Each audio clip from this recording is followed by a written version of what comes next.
How's it going? My name's Tyson, and today at the warehouse we're going over how to select the right hockey blade.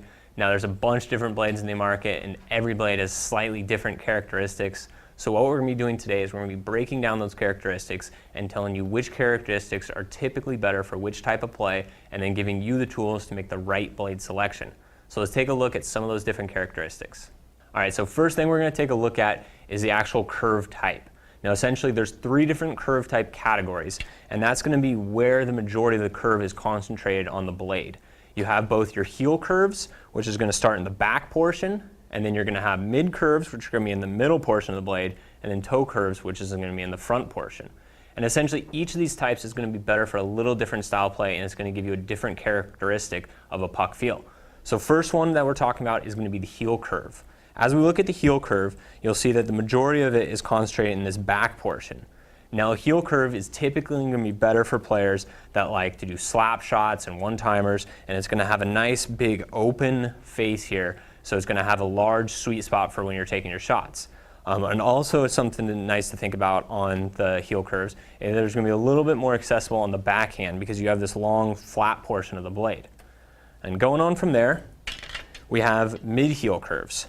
The mid-heel curve is going to kind of be combining the benefits of both the mid curves as well as the heel curves. You see it doesn't start quite as far back as a full-on heel curve. It kind of is right in between the heel portion as well as the mid portion. And like I said, it's going to combine the benefits of both the heel blades as well as a mid curve. So basically, you're still going to have a large flat piece right in the front.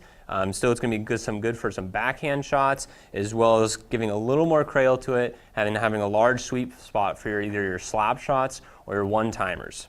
Next blade we're going to take a look at is going to be the mid curve. The mid curve is going to be the most popular curve. You see the majority of the curve is right in this middle portion of the blade, so you're going to have a little bit of a flat spot here, and then you're going to have the curve, and then it's going to run out the length of the blade. This is going to be great for your wrist shots and snap shots, as well as puck handling. And it's going to be ideal for the players that are just getting into the sport and really kind of learning the game and want a little bit of everything. And this is going to be the all-in-one blade. You're still going to be able to access the backhand. And being that it is cradled right through the middle, it's going to kind of cradle the puck and have a nice puck feel to it so you know where it is on the blade. And the next one that we're going to take a look at is going to be a mid-toe. Now toe curves aren't quite as common as some of the other ones, but this will give you a little bit of an example of what a mid-toe would be. So you see you have a longer flat portion in the back, and then you have it kind of making the curve on the last part right here. Now this blade type is going to be best for like stick handling as well as wrist shots. And also, like I said, the toe curves really aren't as common, so usually if you will see a toe curve, it's going to be in the form of a mid-toe like this. All right, so the next thing we're going to consider is what type of face does the blade have. Essentially, you have your two different categories of both open and closed or straight face blades. The difference between the two is an open face is actually going to be a twist at the end of the blade where it's actually going to flare up.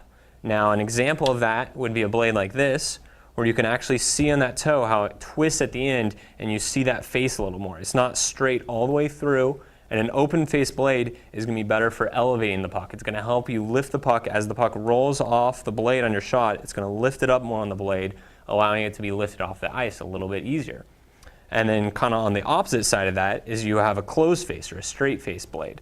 Now this one's just going to run straight all the way through. This one's going to be a little bit easier for backhand as well as keeping the puck down.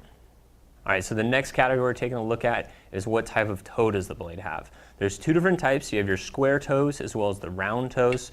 So first thing we'll take a look at is going to be a square toe blade. And that's going to be right here how you see it just goes straight up. It's not rounded at all. This type of blade is going to be better for poke checking or digging the puck off the boards. And our next one that we have is going to be a round toe. This one's going to be a little more common. You'll see this one on more blades than the square toe. And this one's going to be a little bit better for toe drags and more advanced stick handling maneuvers. All right, so the next category we're going to take a look at is the overall length of the blade. And to take a look at this, we have three different blades all lined up at the top, and you can see here how there's actually a different length to it. You have your short blades here, which is going to be better for quick stick handling. It's going to have a little bit smaller, so you're going to be able to move it around a little more. Then you're going to have a medium or a regular stick length, and that's once again going to be the most common. It's going to kind of take the benefits of both. And then you're going to have the longer ones. Typically a longer blade is going to be used more for defensemen. This is going to make for a little bit better poke checking, as well as, if you're just getting into the sport, having a little more contact surface with the puck. So the final thing to consider in making your blade selection is what type of material that blade is made out of. You have a few different categories of materials, and the first one is going to be a traditional, and it's going to be a wood blades. Now wood blades are, like I said, going to be the most traditional. It's going to have a nice feel to them. A lot of people prefer the feel to a wood blade. It's not going to be as lively, and it's also going to be better for an indoor or an ice surface. If you're playing with these guys outside, they tend to wear through a little too fast, and you don't have that good of lifespan out of them. The next one moving on from there is going to be the fiberglass blades. These blades, it's a slightly different material. We're showing you two different ones here. You have a Coho and an Easton, and basically this is going to be a fiberglass material used throughout the entire blade. These blades can be used on a variety of surfaces, but most ideally these blades are the best for outdoor because they're going to have the best durability on the guys that will really hold up to a beating outside on the concrete. So if you're playing outdoors, this is probably going to be the ones you're going to want to look at. All right, so the final one we're going to take a look at is going to be composite blades. These are going to be the most technically advanced blades out there. They're going to offer the most responsive feel as well as the lightest feel.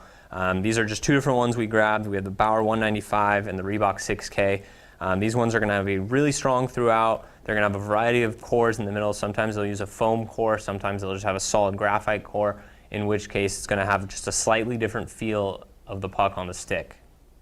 All right, so that was a quick look at the different characteristics of hockey blades. Hopefully that's going to give you the tools to make the right blade selection. If you're having any problems selecting the right blade, feel free to give us a call. We're more than happy to help you out. And also be sure to check out our video on how to make the right stick selection, which is going to break down the different types of sticks. Once again, my name's Tyson, and this is at Inline and Ice Warehouse.